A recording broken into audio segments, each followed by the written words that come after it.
Bago tayo magpatuloy, huwag kalimutang mag-subscribe sa aking channel.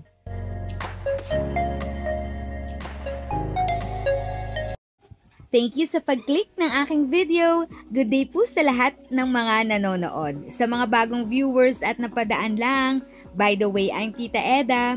Welcome to my channel. Ang channel na maghahatid sa iyo ng dagdag kaalaman tungkol sa government services, bagong mga balita at informative videos na galing sa legit na resources. Mag-subscribe na para updated ka. Itinaas na sa 20% ang diskwento ng mga senior citizens sa tubig, kuryente at iba pang serbisyo. Ito ay matapos aprubahan ng Kamara sa ikatlo at huling pagbasa ang panukalang nagpapalawig sa sakop ng mga pribilehiyo at benepisyong ibinibigay sa mga senior citizen.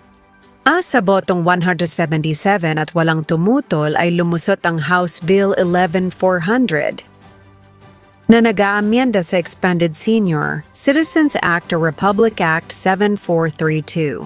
Sa ilalim ng panukala, itinaas sa 15% ang kasalukuyang 5% diskwento na ibinibigay sa mga senior citizen na kumukonsumo ng hindi hihigit sa 200 kilowatt-hours at 50 cubic meters.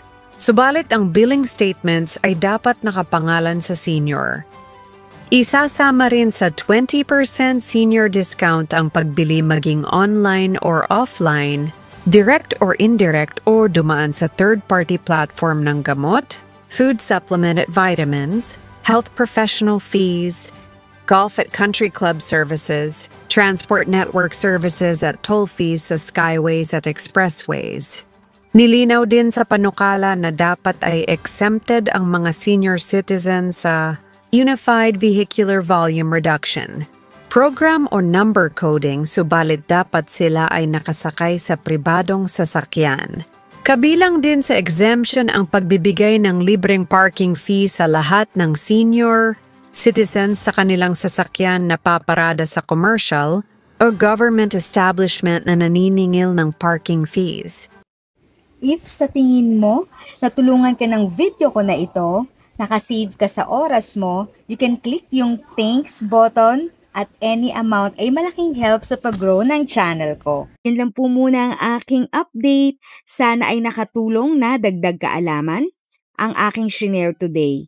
Ang goal ng aking channel ay mag-create ng awareness.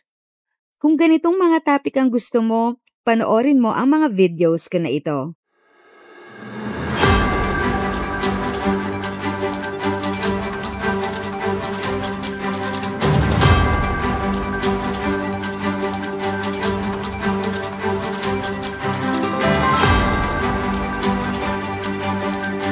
Thanks for watching! Kung may kapamilya, kaibigan o kakilala sa tingin mo ay magiging interesado sa video, please share or tag sila sa comment section. At syempre, if nagustuhan mo ang video, i-like mo na ito at subscribe ka na din. As always, feel free to write your questions, comments, and opinions respectfully. And continue to be a blessing and stay safe!